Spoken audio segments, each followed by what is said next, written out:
الله الرحمن الرحيم. نحن جزء من الشعب الفلسطيني، نحن المعلمون، نحن الأولى والأجدر بالمسؤول أن يأخذنا بعين الاعتبار، لأننا نحن الرافع الحقيقي لنهضة هذا الشعب، ونحن البرعم الأخير الذي نستطيع الاعتماد عليه لإنماء شخصية إنسانية قادرة على حراسة الأسوار. نحن حراس الأسوار، والأسوار لا يمكن أن تحمي الإنسان المثقف الواعي الملهم.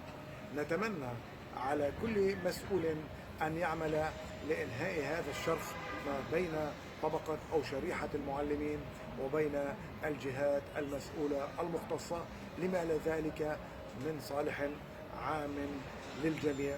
قضية فلسطين تستحق منا الالتفاف حول محور واحد لا محورين لأجل النجاح ولأجل تجاوز المرحلة.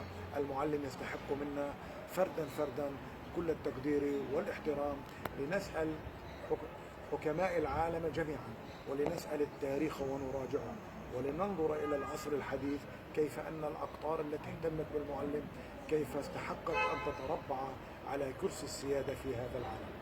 لن أقول ألمانيا أو فرنسا، كل دول العالم التي اهتمت بالمعلم تفوقت وتسيدت، وأعتقد آن الأوان أن نهتم بالمعلم وأن ننصفه بعدالة.